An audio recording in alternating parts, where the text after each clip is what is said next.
All right, folks, despite what remains a catastrophic situation in Puerto Rico, 1 week after the U.S. territory was decimated by Hurricane Maria, Donald Trump is still focused on slamming NFL players in the league over their protesting racial injustice during the national anthem. This is what 45 told reporters yesterday. The NFL is in a very bad box. You cannot have people disrespecting our national anthem, our flag, our country, and that's what they're doing. And in my opinion, the NFL has to change. Or you know what's going to happen? Their business is going to go to hell. Ah, is that the case? Really, they're going to go to hell? Ratings were up over the weekend, Donald. That's a fact. 4%. F-A-C-T. You know, also, the wife of course, deceased football player and member of the Army Rangers, Pat Tillman, she has said, enough with y'all pimping my husband's service. This was a statement from his widow, Marie Tillman. Pat's service, along with that of every man and woman service, should never be politicized in a way that divides us. We are too great of a country for that. The very action of self-expression and the freedom to speak from one's heart, no matter those views, is what Pat and so many other Americans have given their lives for, even if they didn't always agree with those views. It is my sincere hope that our leaders both understand and learn from the lessons of Pat's life and death, and also those of so many other brave Americans. Now, Trump's rhetoric still isn't intimidating NFL players. The Green Bay Packers are asking their fans to join them in a show of unity by locking arms during the national anthem at their game tonight with the Chicago Bears. Now, I'm not going to read their statement, but the bottom line is here. It says nothing about police brutality. It says nothing about criminal justice reform, nothing about mass incarceration. So exactly what are we locking arms for? Please explain it. I don't quite understand. And speaking of please explaining it, let me take the time for our new segment called Roland's Receipts. So here we go. Y'all ready? Do we have the stinger ready? Y'all got it? Okay, cool. So we have a thing called Roland's Receipts. This is where people lie and make up stuff, and then I fact check them. Like a little moment ago when Kendra said she wasn't prosecuted for laughing, but then I hit him with the facts. So last night, Scott Bolden, Jason Whitlock, Lou Holtz were all on Tucker Carlson's show talking about the NFL protest. It was a 16-minute segment. Oh my God, it was glorious for the absolute lies being told. Let's start off with this one. This was early in the conversation. Go to my iPad, Shelley. Players are not protesting the soldiers, the anthem, or the flag. They're protesting police brutality, social injustice, and America's reaction to it, and the fact that it persists.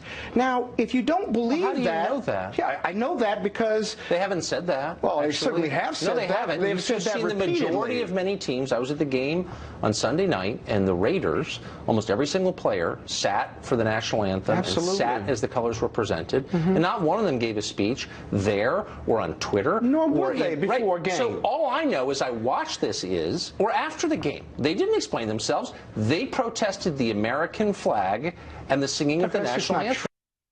Oh my God. Y'all, there were numerous players who talked after the game. There were numerous players who have been on Twitter, who were on television, who were on radio, who laid out exactly why they were protesting. Colin Kaepernick is on record explaining why he was protesting.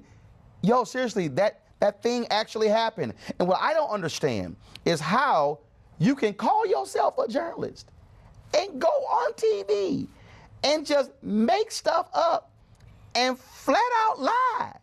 That's exactly what he did. Oh my goodness, okay? The interview gets even better. Okay, let me play a clip 2. Shelley, go to my iPad. Then how about this, okay? Why not say that? These are some of the most powerful people in our society. They have the loudest possible megaphone. They can tell us what they think. Well, Tucker, they do say that. Why are You're not listening to them. They do say that. I'm in the news business, man. I'm listening clearly you're not listening to it if you don't think that's what they're protesting. But why not just say it? Why pick our national? Because here's the truth. We fly the flag. Okay. All right. So here's the deal. Okay, I'm going to do this for y'all right now. I'm going to go to that thing called Google. So I'm going to do right now, okay? So Tucker said, didn't he tell you, Scott, why don't they just write you know, something. Right. And there's a guy named Eric Reed. You ever heard of Eric Reed? Eric Reed is with the San Francisco 49ers. He is one of two players who joined Colin Kaepernick in protesting. Guess what happened 2 days ago? Eric Reed actually wrote a piece in the New York Times. Yeah. Shall I go to my iPad? Eric Reed, why Colin Kaepernick and I decided to take a knee. So Tucker Carlson says that, well, why don't they just write an op-ed? And if they do, I would say that's fair. And I would agree with him. He did. he actually wrote it 2 days ago.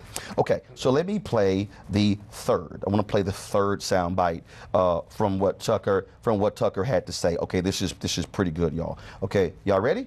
Okay, so I'm going to cue this thing up. So, Shelly, go to my iPad. We have it here? Okay, all right, so give me 1 second. I'm going to re-cue this. My apologies for y'all. Let me get this straight. Now, I think we have it. Here we go. Make any sense? Why get for the national anthem if it has nothing to do with the national anthem, with the national symbol? Why not write a piece or give a speech and say, I'm mad about police brutality? In which case, I would, and I mean it, I would say that's a fair thing to be mad about. So here's the deal. So that he also said that again. They've given speeches. They've given news conferences. Literally, Michael Bennett and Richard Sherman and other players have actually talked about these very things from the podiums at NFL games. Julius Peppers actually talked about it as to why he stayed in the locker room on Sunday. Not only that, folks, they've also been releasing videos. They've also been out there protesting, laying these things out. I mean, there are clear, undeniable facts that exist showing exactly what these players have been doing. But then Tucker Carlson says, I'm in the news business. I listen to these things.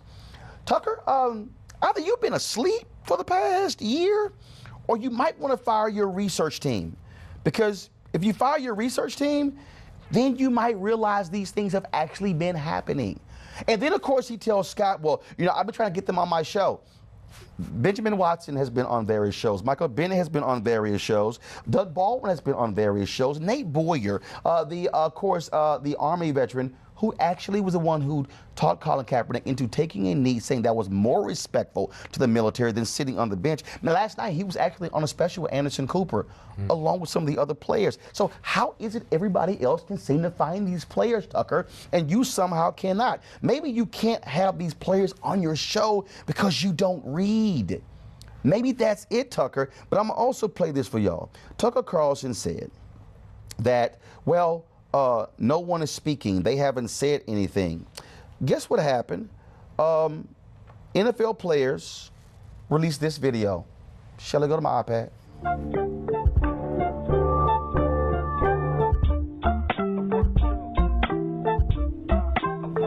I stand for ending systemic oppression, and I support Colin Kaepernick. I stand for equality, and I support Colin Kaepernick. I stand against systemic oppression in support of Colin Kaepernick.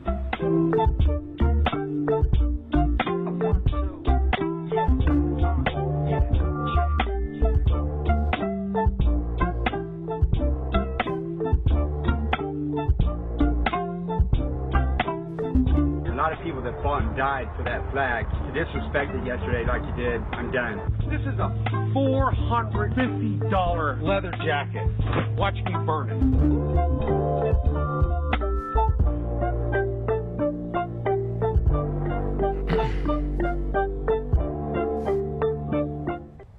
Tucker, I have one more for you. Since you somehow say no one is out here saying these things, talking about these things, Colin Kaepernick has also released a video. Actually, a video was released that showed all of the various comments that he's made as well. Here's the deal. You lied last night to your audience, but let me take it further. Last night, Jason Whitlock of Fox Sports was also on. And then Lou Holtz was on the show. Lou Holtz actually said, oh, I've gotten a speeding ticket and I did nothing. Then Lou Holtz said, I haven't seen any tweets, I haven't seen any interviews where any of these players have said why they're protesting. And Jason Whitlock sat there like a bump on the log, knowing full well that was a lie, and did not correct Lou Holtz. Then, of course, Jason Whitlock goes on to say that what these players should do, they should stop trying to sit here and, because this ain't their day job being activists. They should take their money and put it to the causes they're talking about. So, Jason, you said on Fox News, on Tucker Carlson show, and you said black players should take that money and give it to the causes they care about. Jason, you know for a fact, in fact, zoom the camera in. Jason, you know for a fact that Colin Kaepernick has given $1 million to those various causes. You know for a fact that Michael Bennett has said he is giving every single endorsement dollar this year to various causes. You know other players have done the exact same thing, yet you sat there and acted as if they're not doing it. But here's the other thing that I find to be gloriously hilarious. You actually said on television last night that, well, they're not experts in race, but they should be giving their money away. So now are they experts in philanthropy? Here's the other piece. I had an expert of race on the show, Jay Elliott. You're not an expert on race. So why are you talking about it? So if you get to talk about it, and all you do is talk about sports on television, shouldn't they get to talk about it? But should the Los Angeles Chargers players, who when they moved from San Diego, who were impacted by housing discrimination in Los Angeles, even though y'all call them spoiled and rich, don't they get to talk about it? I mean, they actually experienced it. Should Michael Bennett get to talk about it when a gun was placed to his head in Las Vegas? How about the other players who have been pulled over and arrested due to racial profiling? Do they get to talk about it as well? I find it amazing that if you're black in this country and you experience these things, and just because you might have some money, you can't talk about certain things. But people like Jason Whitlock, who Fox News will elevate and hold up as somehow this great intellectual mind on race, doesn't have the decency or the courage or the smarts to literally correct a lying Lou Holtz and a lying Tucker Carlson. If you're going to go on television, please, by all means, have your facts together. Or I will read you, like I've just done, Tucker, Lou Holtz, Jason Whitlock. Scott, you were there last night. Night before last, actually. Night before last. Right. It was quite hilarious. Well, you know, all the points that you've made are dead on. You know, when Tucker started talking about my neighborhood, my cufflinks, and me being a snazzy lawyer, I said that to him. I said, well, wait a minute, what does that have to do with my commentary and my life experience? The second thing was, it was almost as if I'm in a higher economic class, that somehow America has freed me from the oppression, and therefore I can't comment. But no, I haven't lived with police brutality. Because my argument to him, if you saw the whole piece, was that you can't tell me about race and police brutality because you've never experienced it. And I talked about being put on the ground and what have you. And he said I dismissed a whole group of people without knowing them. But I know what's happened to me, and it happens to me and my brothers and sisters far more than it happens to people that don't look like me. So Kenneth, this is very interesting. I mean, why just fly out on TV and lie? I mean, everything that he said that the players have not done, they've actually done.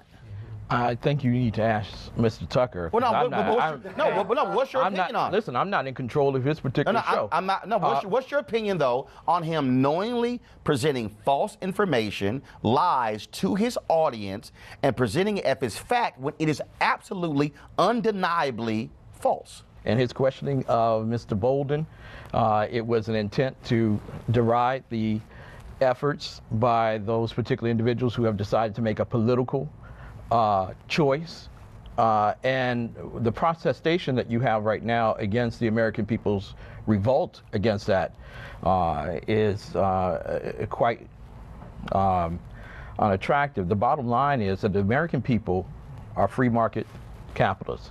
They make decisions. They don't like to see, when they go to a sporting event, a political event take place. They don't? No, they don't. So why do we have So why do we have flyovers? Why do we have first responders and military on the field? Why do we, at certain points in the game, will they say, let's honor this particular person with the military? Is that political?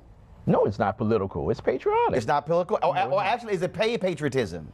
Well, there you go. It is paid patriotism. And because in 2009, the players that was the first time they started coming out with the anthem after the military paid the NFL to do that. And that's paid patriotism. That ain't real patriotism. Again, it goes back to the free market capitalism structure. Those owners like that military money. And the NFL loves that money. Government money. NFL loves that money. Julian. But you know, this is an enforced cultural hegemony. To say that everyone is supposed to get up and pledge the flag. Right. Enforced hegemony, this one nation crap. We know it's not one nation. We know that there are differences. A. Scott Bolden, I don't care how much money he makes, he's my road dog, my ride or die. But here's the point about Scott. Just what Bill Spriggs said earlier. Whether or not he's a college graduate, there's a wealth gap. He has experienced race every minute of his life as an attorney. He has defended people who have been pulled over with police brutality and other things. He has dealt with people who have been basically unjustly incarcerated for murders and other things because of race. And so Tucker Carlson was all wrong. And brother man, so are you. This is predatory capitalism at its absolute worst. Scott, final comment real quick. What was more interesting was the thousands of texts, emails, and social media responses of supporters of Carl Tucker said who adopted everything he said. And that's the point why I expose lying. Because the audience goes, oh, Tucker said it, so therefore it's true, when it was flat out lie. Beyond support, threats, death threats, being called the N-word in their communications to me only because they disagreed with me. Well, and all because it was called facts. And alleged wealth. Weekdays on TV One. I will never lie to you. Oh my God. Roland Martin. He doesn't want to talk to us. He wants to ignore us. Uncensored. Hell no. That ain't gonna cut it, boo. Unapologetic. No, that is fundamentally false. You are wrong. Unfiltered. He wants an America where we all look alike.